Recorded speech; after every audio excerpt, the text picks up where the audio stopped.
हाय, hello, नमस्कार. श्री स्वामी समर्थ. मी आहे अमृता आणि माझ्या ब्लॉगमध्ये तुम्हा मैत्रिणींचं आणि मंडळींचं खूप खूप स्वागत आहे. तर आजच्या व्हिडिओमध्ये मी शेअर करणार आहे तुमच्यासोबत माझं मॉर्निंग रुटीन. माझं मॉर्निंग रुटीन काय आहे हे मी तुमच्यासोबत शेअर करणार आहे. सकाळी लवकर आमच्या इकडे पाणी येतं आणि अंघोळ झाली ना माझं पहिलं काम हेच असतं, पाणी भरून घ्यायचं. त्याच्यामुळे तुम्हाला किचनवरती भरपूर पसारा दिसत आहे. पण जेव्हा मी उठले ना तेव्हा किचनवरती अजिबात पसारा नसतो आणि जोपर्यंत मी पाणी आहे ना तोपर्यंत पाण्याची सगळी कामं करून घेते. पहिले तर प्यायचं पाणी सगळं भरून घेते आणि ज्या भाज्या ह्या टिफिनसाठी बनवायच्या असतात त्यास एकदम स्वच्छ धुवून ठेवते. त्याच्यानंतर देवपूजा करून घेते. सकाळी सकाळी देवपूजा झाली ना कसं घरातलं वातावरण कसं प्रसन्न वाटतं. त्याच्यामुळं मी अंघोळ झाल्यानंतर किचनमध्ये पाणी भरल्यानंतर डायरेक्ट देवपूजा करायला येते आणि देवपूजा झाली की मग जेवण बनवायला लागते. देवपूजा करायला प्रसन्न वाटतंच, पण मला ना फुलांची खूप आवड आहे आणि आमच्या इकडे फुलंच नसतात. तर जेव्हा विकत आणावं तेव्हाच देवाला फुले असतात. तर कधी असतात देवासाठी फुलं तर कधी नसतात. त्यामुळं थोडंसं मला फुलांविषयीच म्हणजे नसतं, त्याच्यामुळं वाईट वाटतं. तर आता किचनमध्ये सकाळी सुरुवात होते सकाळी सगळ्यांच्या टिफिनच्या घाईची. त्याच्यामुळं मला सगळ्यांना नाश्ता आणि टिफिन बनवण्यासाठी घाई करावी लागते. पाणी जोपर्यंत असतं तोपर्यंत भाज्या हे धुवून ठेवल्यामुळं माझं काम थोडंसं हलकं होतं आणि मग किचनमध्ये आल्यानंतर मग डायरेक्ट भाजी बनवायला किंवा कणिक मळायला घेते. किचन ओटा रात्री एकदम क्लीन करून ठेवलेला असतो, पण भांडी मांडायची राहिलेली असतात रात्री. सकाळी उठलं ना भांडी मांडून घेते आणि परत एकदा ओल्या कपड्याने किचन पुसून घेते. म्हणजे काही झुरळ पाल वगैरे फिरले असेल ना तर ते पण आपल्या मनाला समाधान वाटतं की झाले स्वच्छ असं म्हणून. तर मेथीची भाजी बनवणार आहे आज. मेथीची भाजीसाठी लसूण आणि मिरची कट करून घेतली आणि मेथीची भाजी जरा मोठी मोठी आहे म्हणून ती भाजी कट करून टाकली की एकदम भाजी मिळून येते आणि छान पण दिसते. म्हणून भाजी कट करूनच मी फोडणीला टाकते. सकाळी बघा मी लवकर उठून कामं करायचं म्हटलं ना रेयांश उठून बसतो आणि रडायला लागतो की झोपायचं आहे म्हणून. मला हेच नाही कळत, जर झोपायचं आहे तर उठतो का आणि किरकिर का करतो. भाजी एकदम चांगली व्हावी म्हणून थोडंसं तेल जास्त टाकते आणि त्याच्यामध्ये भरपूर कट करून लसूण टाकते. तेल जास्त गरम झालं ना थोडासा लालसर होईपर्यंत लसूण तेलामध्ये परतून घेते आणि थोडीशी तिखट चव यावी म्हणून मिरची टाकून घेते आणि त्याच्यामध्ये कट केलेली भाजी टाकून चांगली शिजवून घेते आणि त्याच्यानंतर थोडंसं भाजी शिजत आल्यानंतर मीठ टाकते. म्हणजे भाजीचा अंदाज कळतो की भाजी किती आहे आणि त्यानुसार किती मीठ टाकायला पाहिजे. नाहीतर आधीच मीठ टाकलं ना कधी कधी जास्त पण होण्याची शक्यता असते, कारण भाजी जास्त दिसते आणि मीठ त्याच्यानुसार आपण जास्त टाकतो. भाजी टाकून झाल्यानंतर थोडंसं पाणी सांडलेलं असतं किंवा भाजीची देठं वगैरे पडलेले असते, ते किचन ओटा एकदम स्वच्छ करून घेते. म्हणजे बाकीची कामं करायला एकदम चांगलं वाटतं. आता एकीकडे भाजी टाकली आहे तर दुसरा गॅस कशाला रिकामा ठेवायचा. आपली कामं जर सकाळी लवकर उरकायची आहे तर दोन्ही गॅसवरती काही ना काही सकाळचं कामं उरकून घ्यायची आणि आपल्याला कणिक वगैरे मळायची असते ते मळून घ्यायची. आता एकीकडे मी चहा ठेवला आणि एकीकडे भाजी शिजायला ठेवलेली आहे मेथीची आणि माझी कणिक मळायचं चालू आहे. कणिक मी आधी किंवा आदल्या दिवशी संध्याकाळी वगैरे कधीच नाही मळून घेत. सकाळची कणिक जेवढी लागते तेवढी त्यावेळेला फ्रेश कणिक मळून घेते. शक्यतो कणिक हे कधीच आपण मळून फ्रीजमध्ये ठेवू नये, ते आपल्या आरोग्यासाठी चांगलं नसतं. सकाळी जास्तीत जास्त एक 5 ते 10 मिनिट लागतात कणिक मळायला. त्यामुळं मी तर म्हणते सगळ्यांनी सकाळीच कणिक मळली पाहिजे, ते सगळ्यांसाठीच चांगले आहे. लहान मुलांचे डबे असतात त्यांना तर अजिबात किंवा त्यांना खाण्यासाठी आदल्या दिवशी मळून ठेवलेल्या कणकेची चपाती देऊच नाही आणि ही काळजी आपण मुलींनी किंवा बायकांनीच घेतली पाहिजे.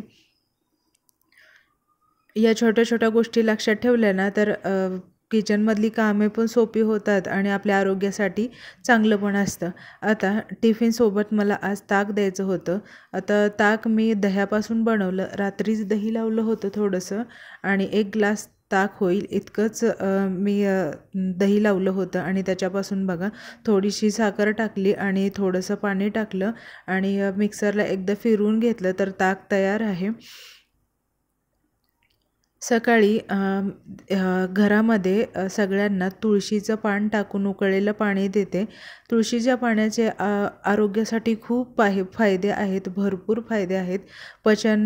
पचनक्रियेसाठी किंवा आपल्या आरोग्यासाठी किंवा पोटाच्या तक्रारी असतील, ॲसिडिटी वगैरे असेल तर त्याच्यासाठी तुळशीच्या पानाचं पाणी खूप चांगलं असतं। तर ते मी सगळ्यांना पाणी उकळून देते थोडं थोडं आणि आता नाश्त्याची तयारी करून घेते। नाश्त्यासाठी आज पोहे बनवले होते। पोहे ना बनवून ठेवले तर कोणाकोणाचे पोहे कडक होतात, तर माझे पोहे कडक होत नाही का ते मी तुम्हाला सांगते।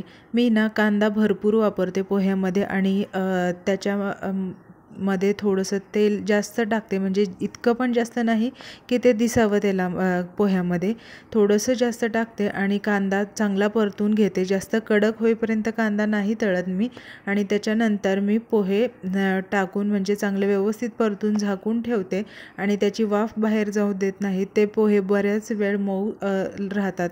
तर सकाळचा नाश्ता झाला, चपाती पण बनवून झाली आणि आता टिफिन। सकाळचं मेन माझं काम हेच असतं की टिफिन आणि नाश्ता देणं।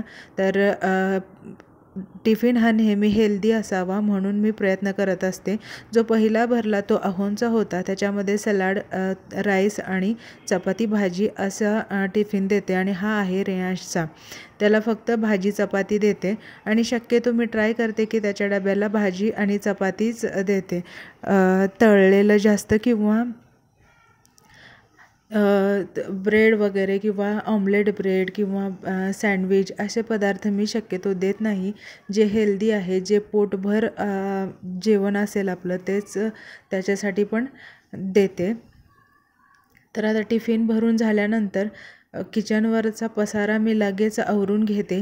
थोड्या भाज्या राहिलेल्या असतील ते मी छोट्या वाटीमध्ये किंवा छोट्या डब्यामध्ये ट्रान्सफर करून ठेवते, म्हणजे ती जागा रिकामी होईल किंवा मोठी कढई झाकून ठेवली तर ती जागा जास्त आटून राहते। म्हणून कपडा वगैरे सगळं गोळा करून हाताने पीठ वगैरे गोळा करते, म्हणजे आपला किचन ओटा क्लीन करायचा कपडा आहे तो जास्त घाण होत नाही। म्हणून किचन पण त्याच वेळेला क्लीन करते, म्हणजे जास्त वेळ पसारा राहत नाही किंवा चिलटं, माशा, मुंग्या अशा गोष्टी होण्याचा प्रश्नच होत नाही। म्हणून नेहमी किचन क्लीन ठेवण्याचा प्रयत्न करते।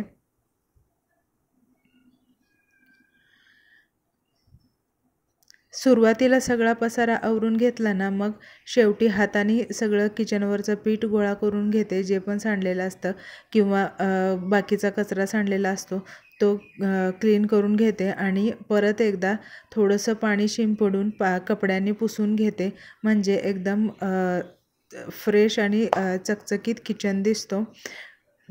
जोपर्यंत शेगडी गरम आहे ना, गॅसची शेगडी गरम असते ना, तोपर्यंत खूप छान आणि व्यवस्थित निघते आणि खूप चमक येते शेगडीला, म्हणून मी गरम असतानाच ती पुसून घेते।